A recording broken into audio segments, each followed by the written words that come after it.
Katonda yalekawo abagezigezi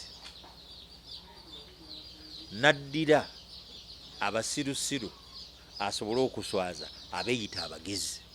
Bagamba Nabbanja si mukenkufu nga balala. Alupo amanyi magye simanyi kuba masasi ayogera.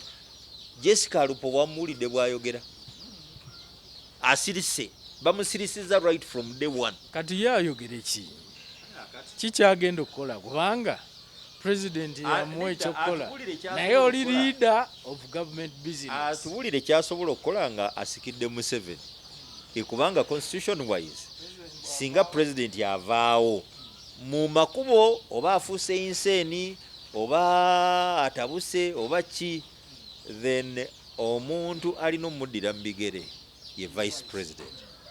Ne media mumusirisiza kubanga namwe obwongo bwammwe bufaanana butyo, so nga mwandibadde mumuwa prominence ne president yamwongera emirimu asobole okufuna experience.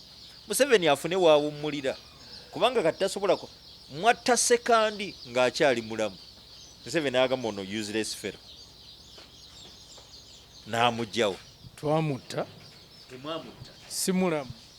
Mwamutta wadde mulamu naye mwamutta ate mwamwogeza. Mumutuwa asumagira ne mumutuwa nga ali ku mikolo just kwogerayo bwogezi ne mwandika yali luddawa. Yesi oli ayinza okubuuza sijja emirimu gye president kumutuma. Bw'otandika okubuuza nti ye vice ali luddawa oba tomukwese oba tomuse, awo aba abuze. Kakati Jessica Alupo mubuuziza right from day one, temumuwadde prominence. Olaba omumuwa bano ba MPs prominence, emia MP vice president mumutira ddala. Naye cabinet eno ogirabamu ekinyusi. Twagala middle income status, twagala okutumbuka. Amelia Kyambadde bamutadde ebbali. Bw'olaba Minister of State for Finance ye yasomye budget, si Matia Kasaija, Amos Lugoloobi. Bw'olaba health bagizza mu Ruth Acheng, nze nsuubira nti tubawe support tulabe, kubanga oluusi bwe mukyusaako kyandiba ekirungi. Sijja gamba let it work, let it be given opportunity to work. Ate president ndoza yandibadde more powers. Kibi nnyo okuba nti president amaamidde buli kimu.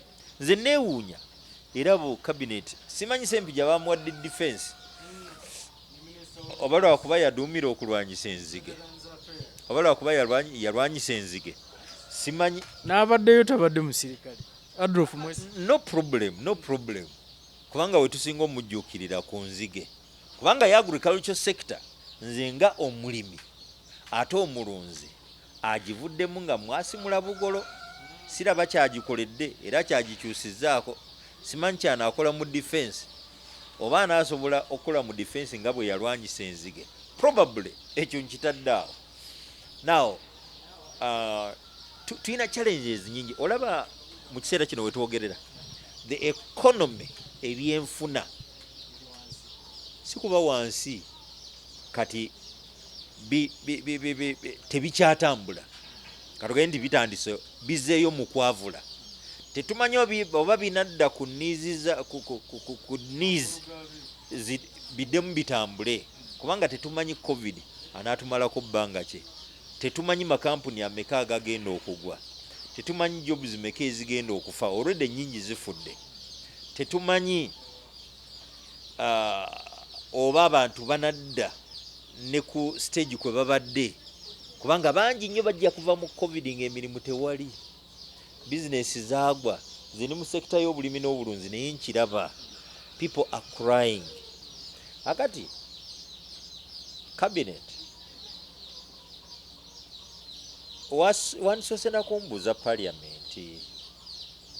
Anti era parliament abamu abali mu parliament be bali mu parliament yo nagita parliament ndaba abagenda okukola ssente era bajja zikola, kubanga buli mwezi balina okuzifuna. Oba batudde oba tebatudde, they just sign, they will make the money. Kubanga abantu 529 bonna bakole contribution agenda kugirira dakiika mmeka baba 2 baba 3 tulina abajja okuvaayo nga teboogedde tulina abajja okuba bayesi ne banno b'omulimu gwabwe kuwanika mukono no abalala omulimu gwabwe kuwanika mukono yes waliyo abajja okugimaamira batono nakivula nze twetaaga mu future tusale ku bunene bwa parliament ne cabinet tugisaleko. Cabinet is too huge. Mbadde ngenda kubuuza nti kati bayongeddeko bali 84 ebyo byombi parliament ne bitukooyezza abantu baavu mu kiseera kino tewandisubidde president kwongera ku bunene bwa cabinet. Actually yandibadde esalako. Even then parliament last year ne guli omwaka nga ne covid yakunta bandibadde tebongera ku constituencies ne districts niye baabikola. Ekitegeeza the ajobas buli omu yafuba okulaba nti bakolayo constituency mwasobola okusigala singa the worst comes to the worst. Ekitegeeza strategically baali banoonya nsawo zaabwe kuzimba kati nze abombulire n'ababeeramu essuubi era kivola nga nkubira bannayuganda omulanga bw'oba oli mulimi lima bw'oba oli mulunzi lunda nga nze bwenkola ndi mulunzi nina ebyuma ebyaluza njaluza enkoko era bw'oba oyagala obukoko ng'ontuukako oba olina amajigo gaaluza ng'ogaleeta tuli kawempe ku poliisi bw'otuuka kawempe ku poliisi n'okwata eryambuka ewambogo olikwatako katono okwatiridde ekyaddondo emabega w'eddwaliro bw'obuuza wa pastor male waliwo ekkuba eryambuka likutuuse. Cabinet ejja kuyamba nga weeyambye lubaala embeera nga n'embiro kwotadde. Parliament ejja kuyamba nga weeyambye bano twabawa emirimu bagenze kwekolera naffe twekolere obulangira bw'omunaku kwekolera. Sirina ssuubi mu parliament ennene, sirina ssuubi mu cabinet ennene, essuubi ndirina mu nze. Yanziza atulaba omulungi ye Pastor Solomon Maloyo gwe tubadde naye olunaku olwaleero sebo nkweyanziza webali kwogera kiri bana Uganda atulaba omulungi tojja kumaliriza covid wali nze ewaffe mu family kiri bubi bw'ona omuzanyisa tosharinga simu yo na muntu mulala.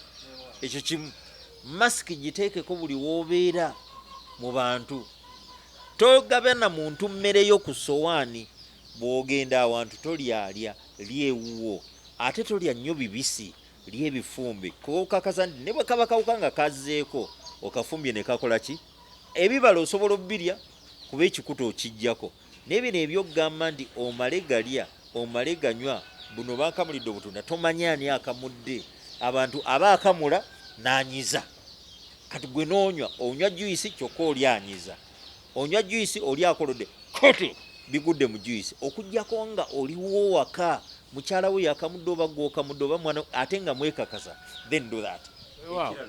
Mulemekeraawo okubeera mu bukuukuulu okugabana buli omu empewa ya munne valuinga obulamu bwo bwona oba tobuvaluinze ekyamazima olindiridde okubeera omulamu. Bannaddiini baleme babuzaabuza kubanga nabo balwadde bangi era bangi batondoka era bangi bafa. Mukama